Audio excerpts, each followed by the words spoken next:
This is the Cameron Journal Podcast. It's a place where we talk about important things. It's a place where we bring a little slice of the news to you. It's a place where we do important things, have important conversations. It's also things that I like to talk about. My name is Cameron Cowan, and this is the Cameron Journal Podcast.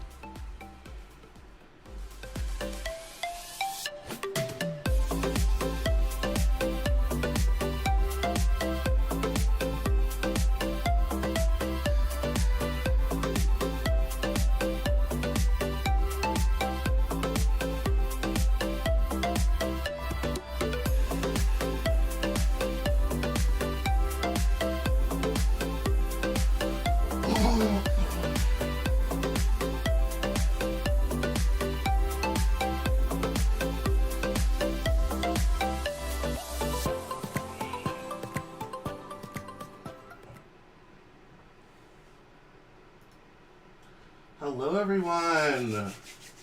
Happy Monday! It's another week. Welcome to the Cameron Journal News Hour.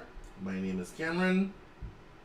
The news this week has been interesting and difficult and all sorts of things. It's been a bit depressing at moments and times. I've been feeling it especially myself with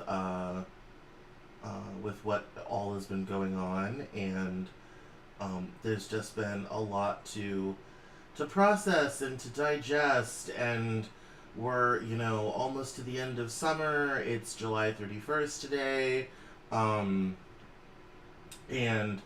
I'm getting ready to move. If you've been listening to this every week or watching every week, I am leaving Seattle at the beginning of September after Labor Day, and I'm moving on back to the East Coast, which I never thought I would do. I thought I was on the East Coast, but here we are. So,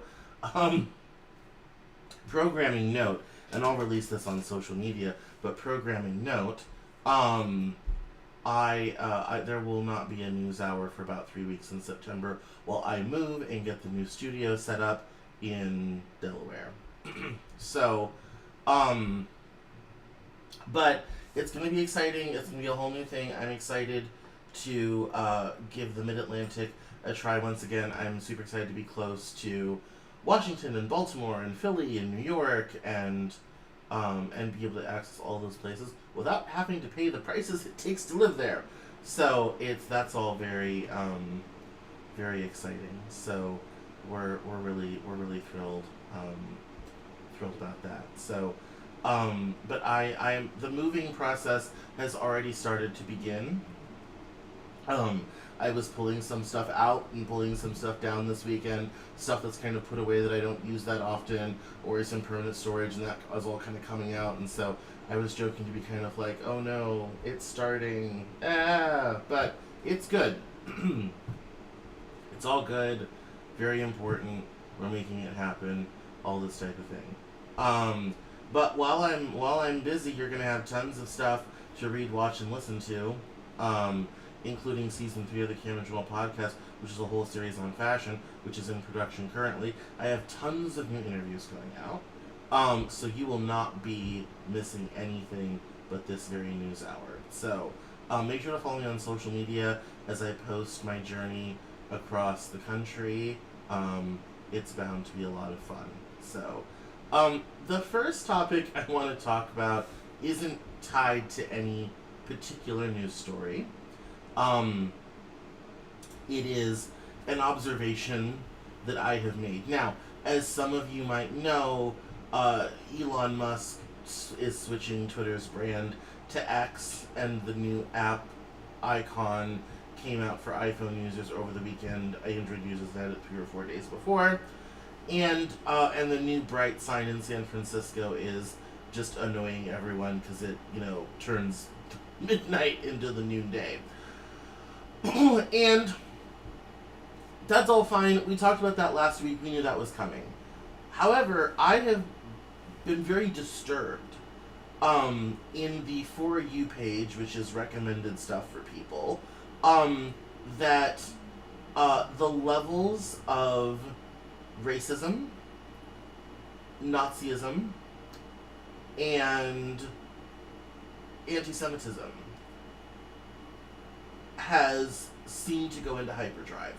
Now, when I originally observed this, I figured it was just me. I do news and politics.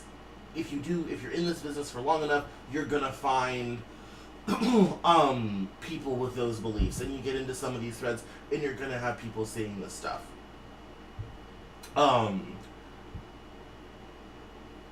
This is, not uncommon. If you want to find this stuff, you can find it. I've been, interviewing, talking about racism, white supremacy, anti-Semitism since I was 19 years old in 2007. I have interviewed and talked to some of the most racist people you ever want to meet. I am shocked at the level of racism that's being allowed on Twitter's platform right now. And the levels of anti-Semitism Adolf Hitler would be proud of. And it's not just words.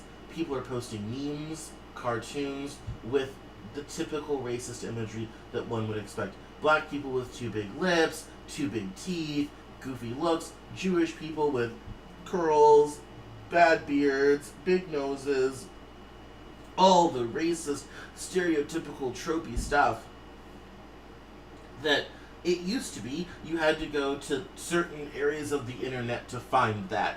You could find it on a 4chan or an 8chan or an 8kun. You could find it, at places like Der Stürmer and other places like this where this stuff is likely to be found. It is not normal to find it in a mainstream outlet like Twitter. And like I said, originally, I thought it was just me. Then, on Friday, I saw a video from Brett Weinstein and Heather Heying on Dark Horse Podcast, and Brett Weinstein brought it up. And he said that he had somehow fallen into the Nazi part of Twitter and was disturbed at what he was seeing. He's also Jewish, so that, the stakes for us are a little bit higher. And like I said, at first I thought it was a me thing, and that I had just, kind of fallen in with a bad crowd, and I needed to go like a dozen things to clean up my For You page.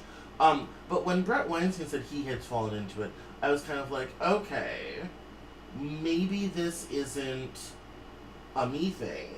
Maybe it's a broader thing.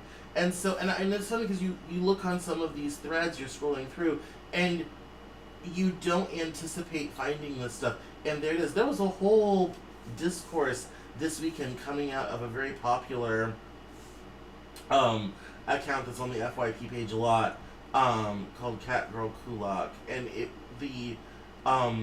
the knock on, it's from those popular threads talking about society and culture and all this type of thing, which is what I do. It is within 2 layers, not even that, 1 layer. You can find people saying terribly racist, anti-Semitic things. I read an entire thread and diatribe about how dumb African people were and how they had to be treated like children. I have seen more discourse on race and IQ than I ever thought I was going to read. Again, even though IQ isn't correlated to race, it's correlated to socioeconomic status. We've known that for a while. Same thing with standardized test scores. The rich do better. Why? They have the time to do better. That's not a secret. And what it's all led up to, really, is my realizing that obviously racism was always kind of bubbling underneath in our society. But we had made it socially unacceptable to be racist, at least out loud. And I think one of the terrible things that Donald Trump has done is he has made being racist fashionable again. And sometimes I'm surprised.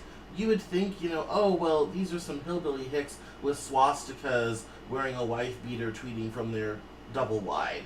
No, these are people who work in tech, people who are like, oh, I don't want to live anywhere near those people. I don't want my children around them. I mean, you would be surprised at the white, respectable, people you find that harbor some of the darkest racist opinions. And it reminds me of the 1950s when housing discrimination was still a thing, and how, people would say, "Oh, I'm sure that black family is nice, but that's $5,000 off my house, off the value of my house." Or instances recently where a black woman was having her house appraised, and when her and her family's pictures were on the wall, very low appraisal, she swapped them out for her white friend, and her house suddenly gained $100,000 in value. So much of this has that same vibe of, yeah, it's whatever, I just don't want to be around them, I don't want to have anything to do with them, couldn't we please send them back to Africa, can't we somehow get rid of them, and it's, it is so hard for me to believe in 2023 that we're still having this conversation, that we're still fighting this battle, that this is still a problem that we have to deal with and to solve, and a narrative that we have to fight. And especially when you start getting into conversations around the recent decisions on affirmative action in the Supreme Court and college admissions and all this type of thing, then all of a sudden it's, well, black people just aren't that smart, and and they aren't intelligent enough to keep up, and so that's what's going to happen. And the sad thing is that people don't account for all the ways in which minorities can be shut out of this country. I mean, like, for example, during Reconstruction, when the federal government was controlling elections in the South, you had, between 1868 and 1876, a black senator and 5 black representatives from Alabama, Georgia, and Mississippi. When the federal government withdrew federal troops and the South was able to pass its own election laws, they gerrymandered all the maps, they changed all the voting rules, and every single black representative disappeared. You wouldn't have another resurgence of black representation in the South until the 1970s. And it would be 100 years, because they would use poll taxes and literacy tests and address residency requirements to cut out every sharecropper and every black person. And there were not enough black people in the North always to get a lot of representation. And so after different migrations, you had this sort of mass diaspora, and it just wasn't possible. It'd take 100 years before you'd start regularly seeing people of color in Congress again, and even then it didn't become very common until the 1990s, and it's still an accomplishment today in 2023. And so people would say, oh, well, the voters chose differently. Well, no, did the voters really choose differently? Or did we change who did the voting? And when I talk about voter suppression and all this type of thing, which the Republicans have been busy doing at the state level in the intervening years after the 2020 election, people don't realize that, yeah, you can, create fair outcomes by changing who votes for you. You gerrymander the maps, you create barriers to voting, you ban mail-in voting, you try you narrow the days for early voting, all this type of thing, and in that way you disenfranchise a portion of the electorate, and when you disenfranchise a portion of the electorate, the outcomes change.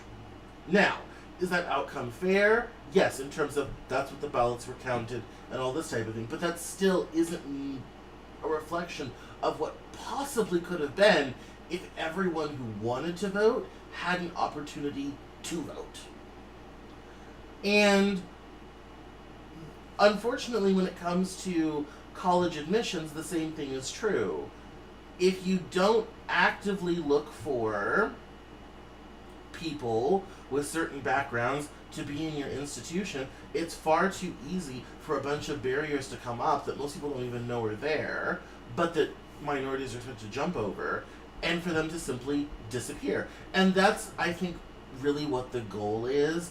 I think a lot of these racists realize you can't necessarily get rid of these people, but you can slowly fade them out of public life to where they just kind of go. I mean, you see this with LGBT discussion.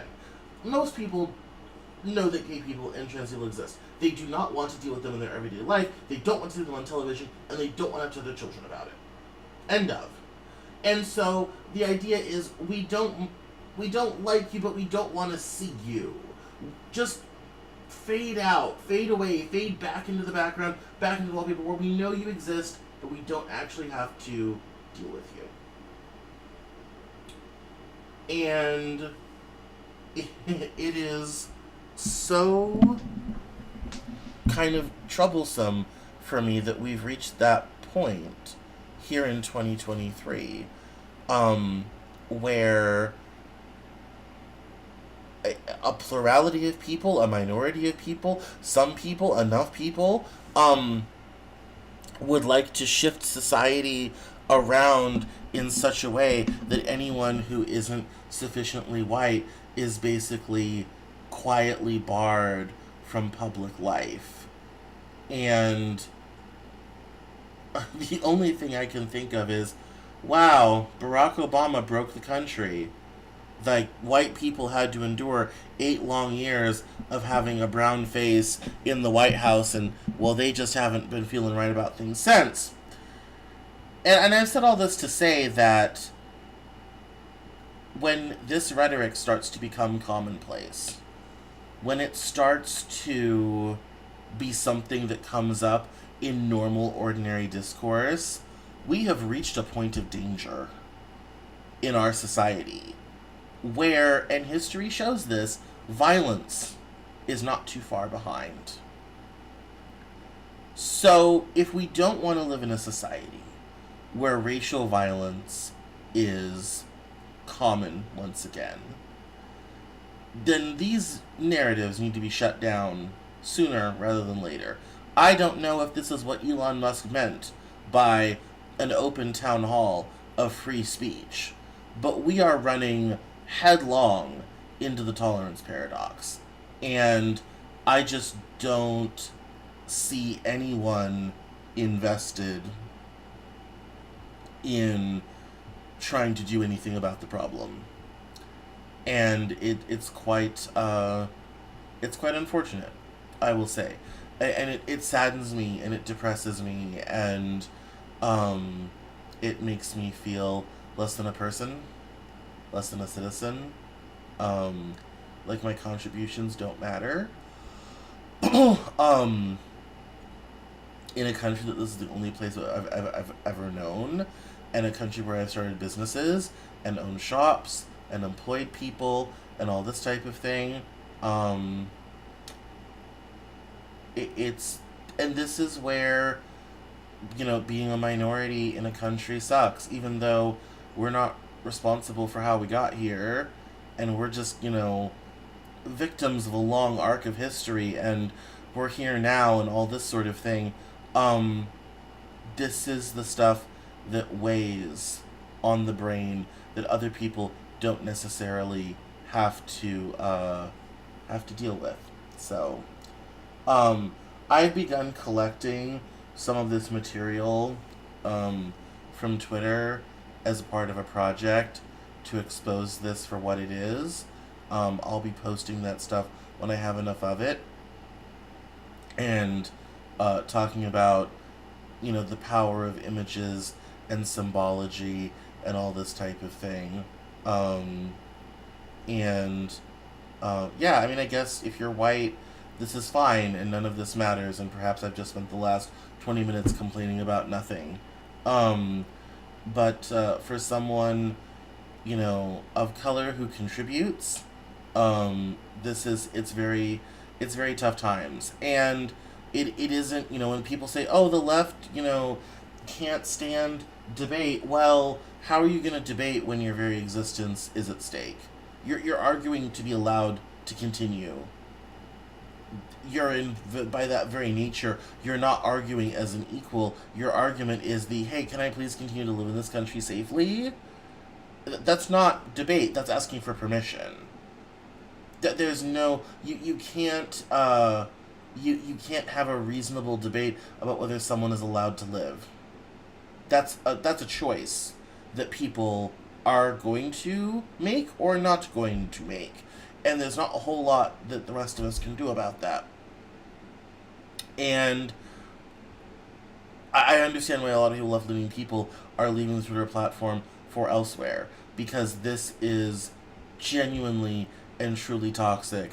And considering we already have a black violence problem, anti-black violence problem in this country, considering we already have synagogues that get shot and people who pay fees at synagogue for security to uh to uh to secure their synagogue against violence, the barrier for violence to begin is thin. And I just want to leave you with that thought as we continue on with the news, because I fear we are entering into quite dangerous times. So, on that cheery note, let's go to the news. Let's bring the mood up, and we'll talk about Miss Swift and Swiftonomics.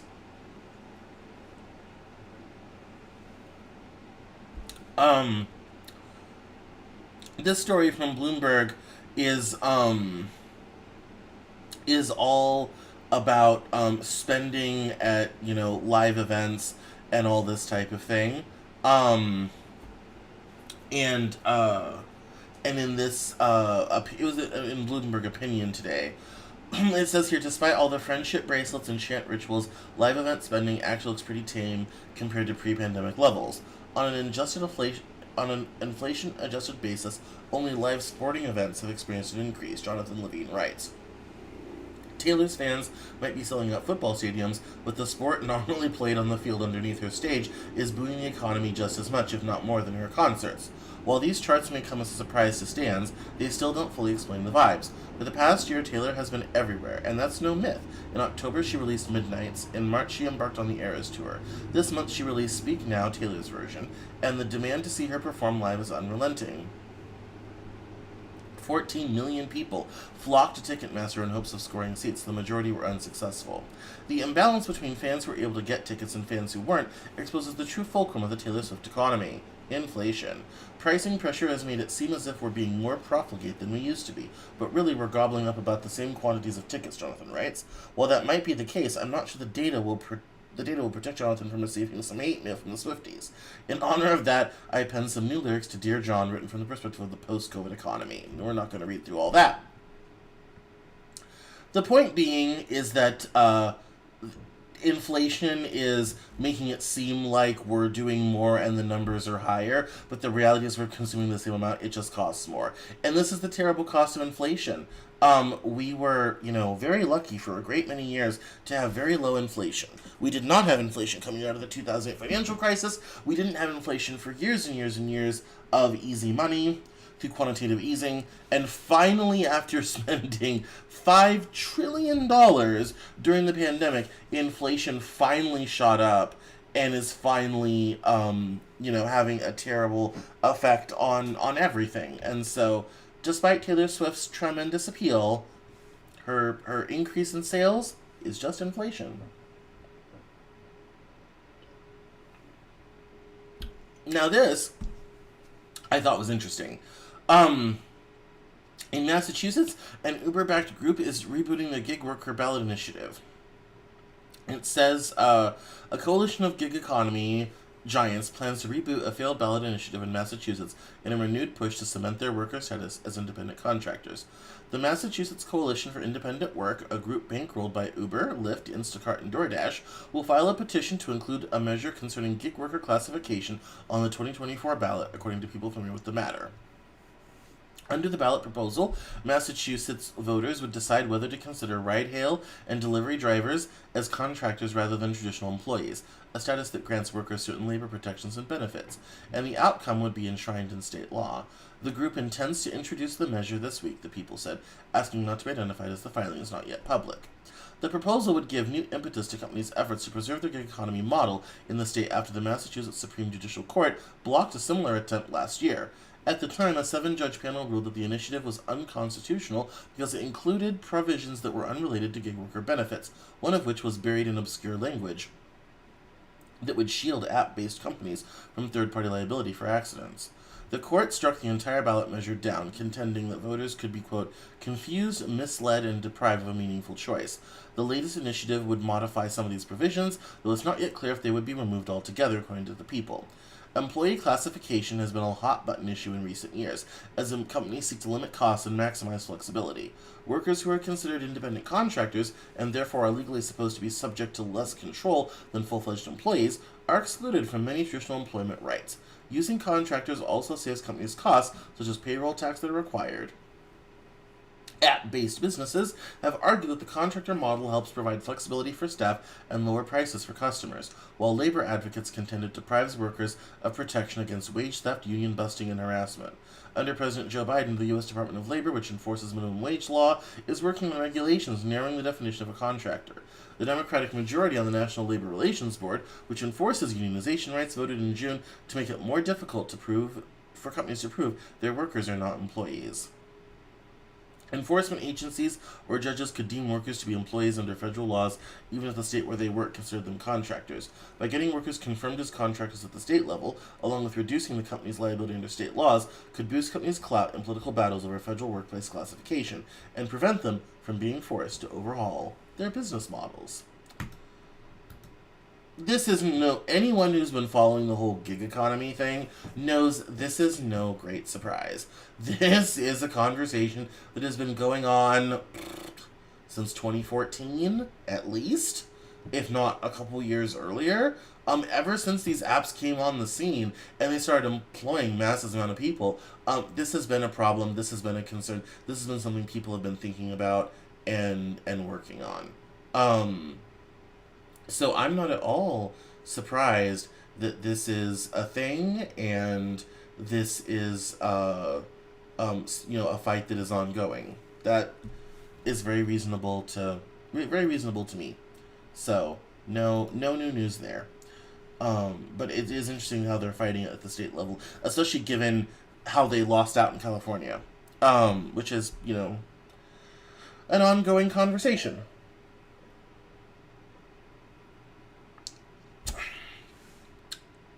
Now this one, my, how the tables have turned. Charles Koch-tied group seeks to block Trump from GOP nomination. A super political action committee with close ties to billionaire Charles Koch raised $78 million in the first half of 2023, money the group is using to try and prevent former President Donald Trump from becoming a Republican nominee. Americans for Prosperity Action received the bulk of its funding from two $25 million donations, according to its latest filing with the Federal Election Commission, one from Koch Industries and a second from Stand Together Chamber of Commerce, a political nonprofit that doesn't disclose its donors. The conservative group opposes Trump in his run ads, saying his nomination will lead to Democratic President Joe Biden's re-election in 2024, and pointing out that under the former president, Republicans lost control of the three elected branches of government. It has spent less than $600,000 so far on digital and satellite ads attacking Trump, according to Ad Impact. The group has yet to back any of Trump's challengers for the nomination. The Super Political Action Committee also received $5 million from billionaires Rob Walton and Jim Walton, both heirs of Walmart, and Ron Cameron, a major GOP donor who supported Trump in 2020, gave $1 million. Americans for Prosperity Action spent $4 million and ended June with $75 million cash on hand. The substantial sum, which is more than twice as much as the Trump campaign raised in the second quarter, is a headwind for the former president as he seeks to return to the White House. Still, he remains the GOP frontrunner with 54% support in the Real Clear Politics average of polls. Trump is nearly 36 points ahead of second-place contender Florida Governor Ron DeSantis, who is the only other candidate polling in double digits. American for Prosperity's Action's $78 million is part of a growing pile of Republican allied money seeking to defeat Trump. PACs allied with the anti-vax group Club for Growth have also been raising millions of dollars to look for an alternative to the GOP standard-bearer.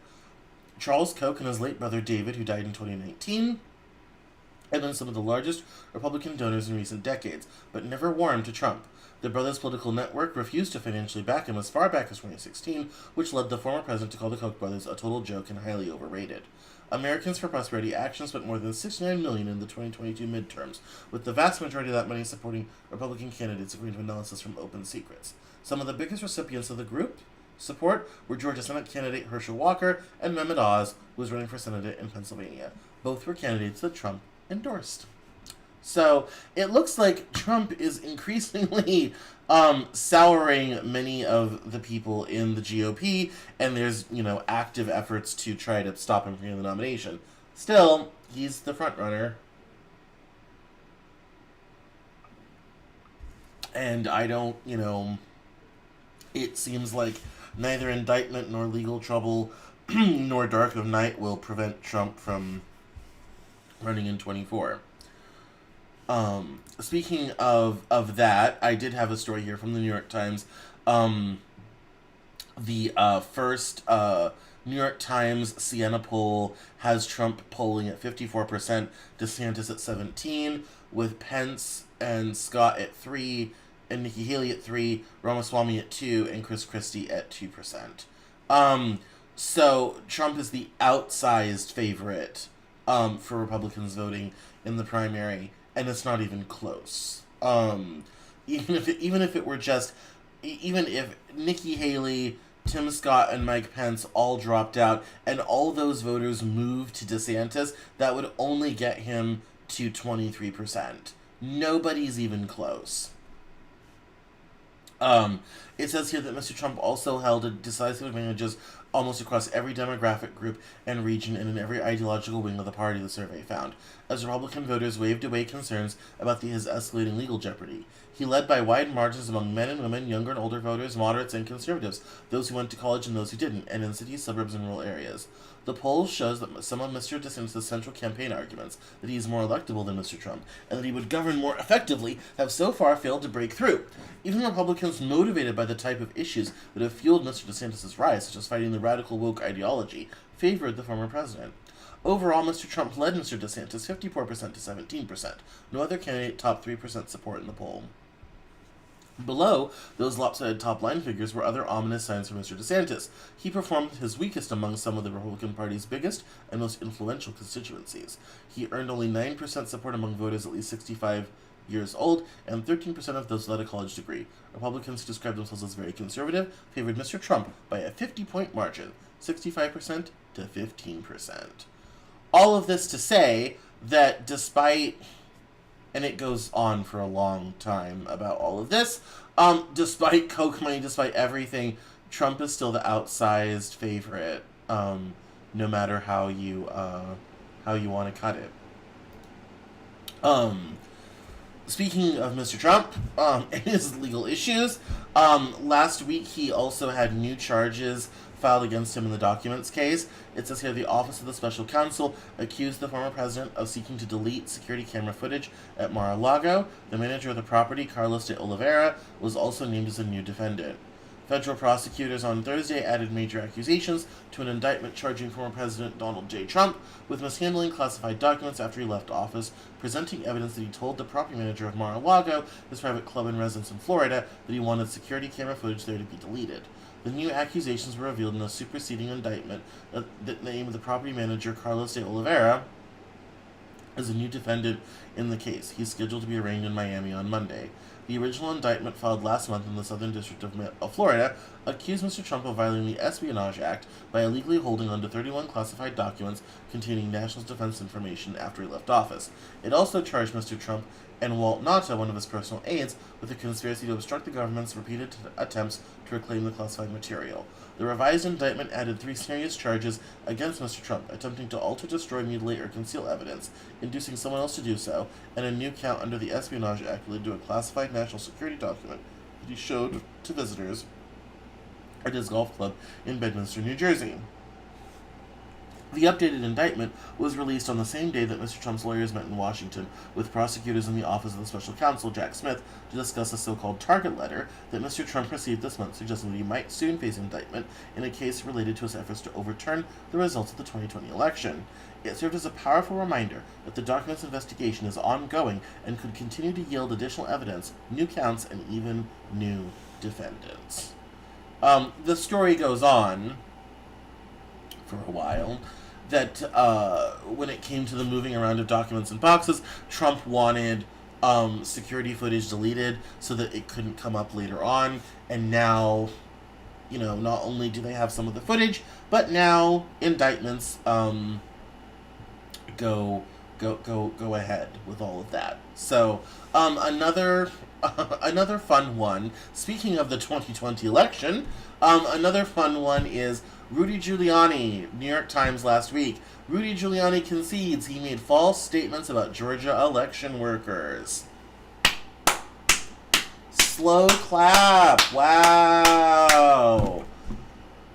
It says Rudy Giuliani said he still, quote, had legal defenses in a case brought by 2 election workers who said he had defamed them, and as he asserted, the 2020 election was marred by fraud. Rudolph Giuliani has conceded that while acting as a lawyer for former President Donald J. Trump, he made false statements by asserting that 2 Georgia election workers had mishandled ballots while counting votes in Atlanta during the 2020 election. The concession by Mr. Giuliani came in court papers filed on Tuesday night as part of a defamation lawsuit that the 2 workers, Ruby Freeman and Shay Moss, had brought against him in federal district court in Washington in December 2021. The suit accused Mr. Giuliani and others of promoting a video that purported to show Miss Freeman and Miss Moss, who are mother and daughter, of manipulating ballots while working at the State Farm Arena for the Fulton County Board of Elections. In a 2-page declaration, Mr. Giuliani acknowledged that he had in fact made statements about Miss Freeman and Miss Moss that led to the filing of the suit, and that his remarks carry meaning that is defamatory per se. He also admitted that his statements were actionable and false, and that he no longer disputed the factual elements of liability the election workers had raised in their suits.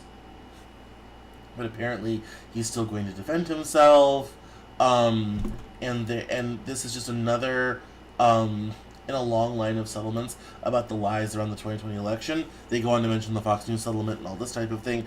The big lie is falling apart, and not a moment too soon, I might add. There was never going to be a problem in the 2020 election. They recounted the votes in Arizona 6 times by Trump's own people and only kept finding more votes for Joe Biden. Same thing in Georgia. There was never a problem. It was all about the big lie to cause doubt in the hopes that it would cause enough doubt that Trump could stay in power.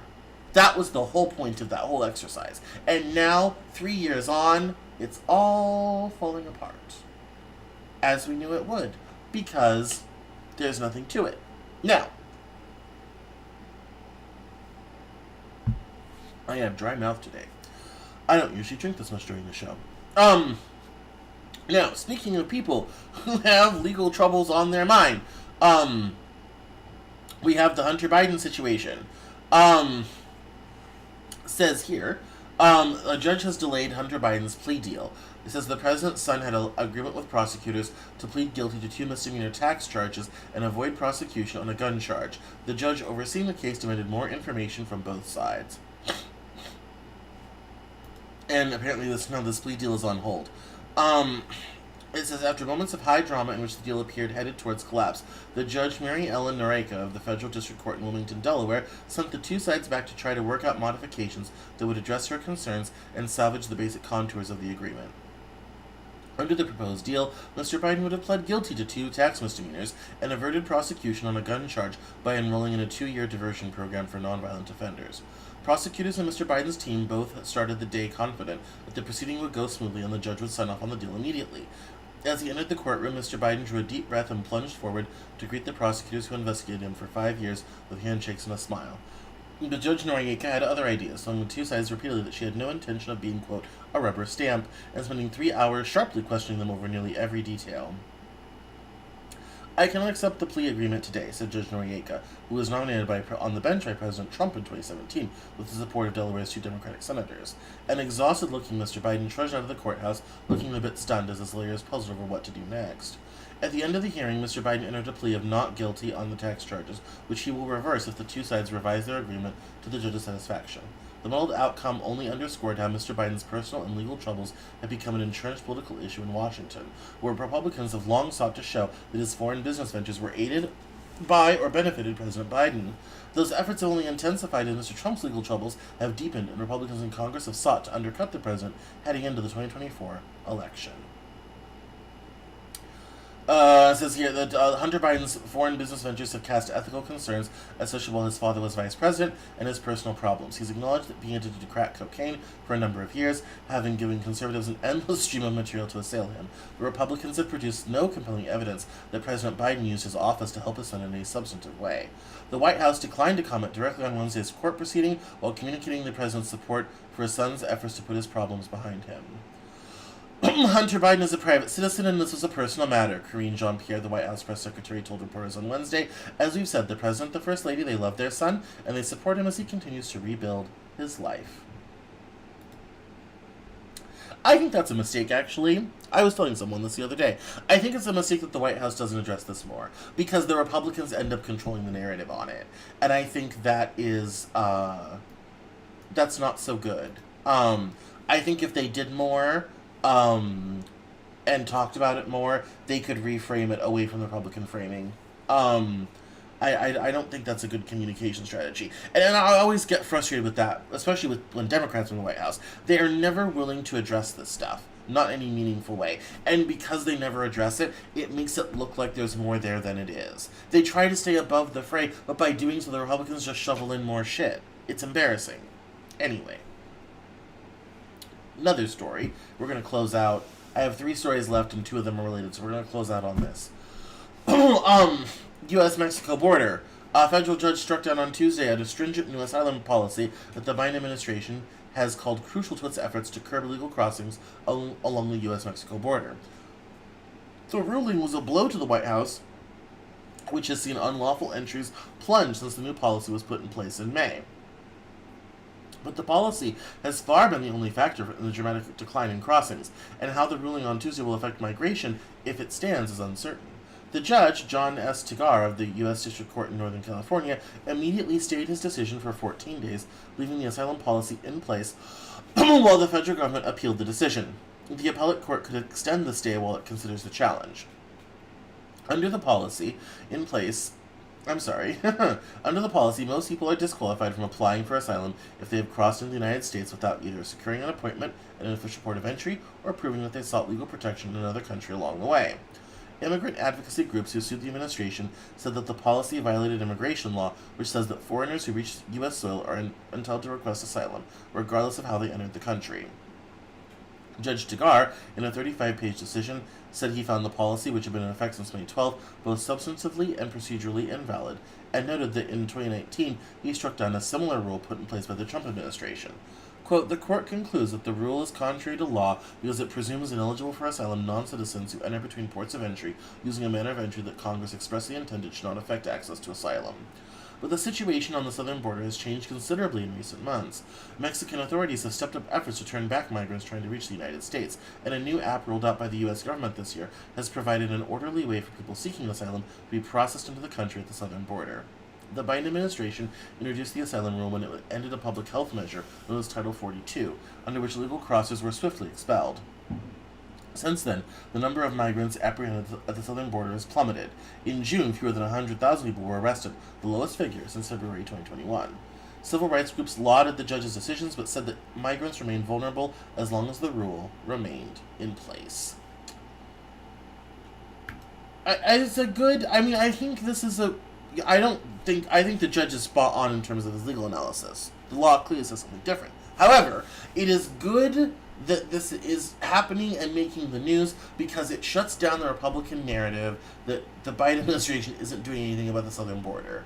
The reality is we are in a region of the planet where we have countries who are taken over by drug cartels, who are in terrible grinding poverty, and people are looking for opportunity.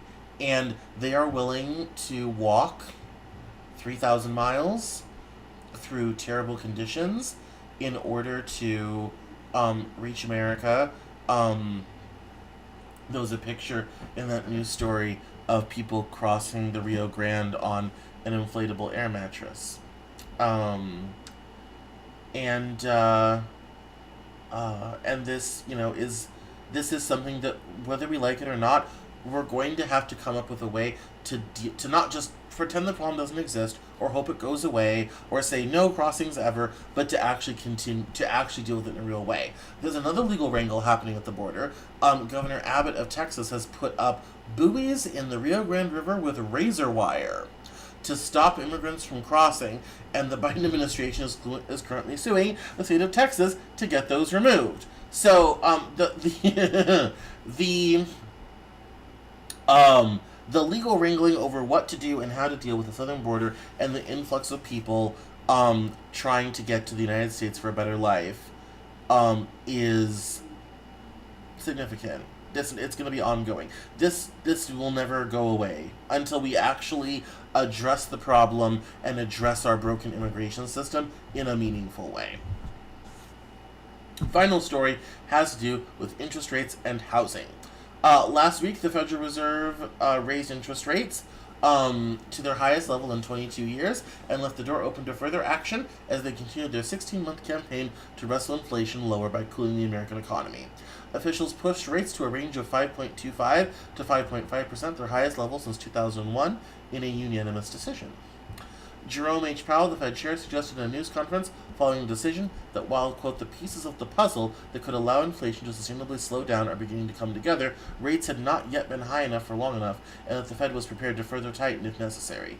The Fed chief carefully kept the central bank's options open at an uncertain economic juncture, one that offers reasons for both optimism and caution. Fed policymakers began to raise rates from near zero in March 2022 and pushed them up rapidly last year before adjusting them more slowly in 2023, even taking a break last month. Because officials think rates are now high enough to weigh on the economy, they have been moving more gradually to give themselves time to see how growth, the job market, and inflation are responding to the shift in policy. Inflation is down to about 3%, but you'll notice that you're not getting a whole lot of help at the grocery store or the gas pump because the inflation numbers do not include the volatile pricing of food and fuel. The final story tied to that has to do with housing, and it says here from Bloomberg, lots of homeowners want to move, they just have nowhere to go. Locked into cheaper borrowing costs and unable to find a new place that fits their budgets, countless people are opting to remain in their current homes, adding to an acute shortage of available properties. It says here, it has never been more challenging to find an affordable home to buy in the United States. High prices, a critical shortage of listings, and mortgage rates that have more than doubled from the record lows of just a couple years ago are forcing countless Americans to put their next moves and other major life decisions on hold. Gridlock is gripping the housing market in part because buyers and homeowners took advantage of historically low rates to purchase homes or refinance mortgages and lock in lower borrowing costs. More than 9 of every 10 U.S. homeowners with mortgages, or 46.1 million people, have a rate below 6%, according to a June report from Redfin Corporation. Those low rates have been an economic gift for many homeowners, a benefit that few want to give up, but for some owners, the situation has left them feeling stuck. A family stays in a house they've outgrown. A single mom is trapped in a costly fixer-upper. An empty nest whose dream of downsizing in the neighborhood she loves is fading. These struggles are playing out across the country at a time when property values have skyrocketed, borrowing costs have climbed, and the inventory of existing homes is about half what it was 4 years ago before the pandemic buying frenzy. Builders are rushing to step up production, but that alone can't close the supply and demand gap. Largely absent is the one group that historically has kept the market moving: homeowners who are willing to sell. I think people forget that the vast majority of sellers are also trying to buy at the same time. When conditions are tough for buyers, it can hold back selling inventory as well. Without normal turnover in the market, would-be buyers and sellers are alike stuck in a holding pattern. Mortgage rates are a primary reason for the gridlock. The market's logjam is unlikely to significantly ease anytime soon, as mortgage rates face more upward pressure. The Federal Reserve on Wednesday hiked its benchmark rate to a 22-year high and scrapped its forecast for a recession. Inventory challenges have also persisted for months. A measure of owners putting their properties up for sale tumbled 26% in June from the same time last year, data from Realtor.com shows. Many of the people staying put are homeowners who refinanced when 30-year borrowing costs hovered around 3%. Moving and buying a place now, while rates are near 7%, would mean getting a more expensive loan. Even if a sale would net a big profit, letting go won't make financial sense of what's available to move into. It's priced out of reach. Among U.S. homeowners who say they plan to sell in the next 3 years, 67% will be willing to wait until mortgage rates drop, according to a recent survey with Credit Karma. Millennials are most likely to say they'd put their moves on hold. Millennials in particular experienced mass layoffs and saw the housing bubble burst in 2008, said Iniva and Duja, general manager of home and mortgage at Credit Karma. They're being cautious because they understand the magnitude of making good and bad housing decisions. They're putting those decisions and are making big sacrifices on their children, their relationships, and their personal lives. And then it goes into some personal anecdotal stories that we will not get into. Point being, these interest rate changes and everything have an outsized effect on the housing market, and the housing expense and situation in this country, unfortunately, is not likely to get any better anytime soon. So, thank you everyone for watching. This is the Cameron Journal News Hour. Please catch me online at Cameron Cowan on Twitter X. Is that what we're calling it now? Anyway, on Facebook, Cameron L. Cowan, Instagram, Cameron Cowan, and all the other social media places that you want to be.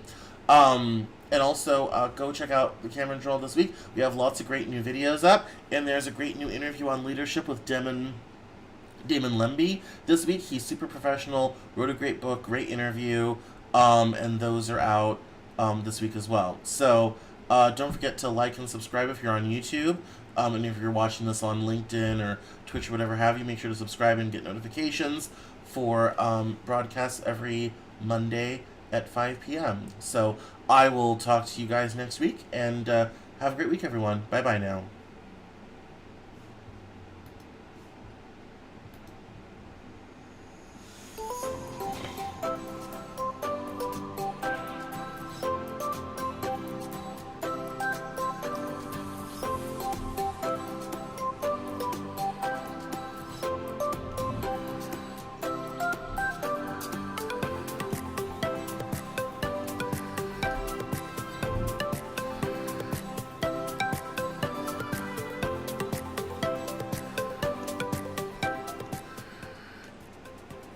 That's all for this episode of the Cameron Journal podcast. Thank you so much for listening. Visit us online at CameronJournal.com. We're on Facebook, Twitter, and Instagram, and I love to talk to my followers and listeners, so please feel free to get us on social media at Cameron Cowan on Twitter, and we'll see you next time on the Cameron Journal podcast.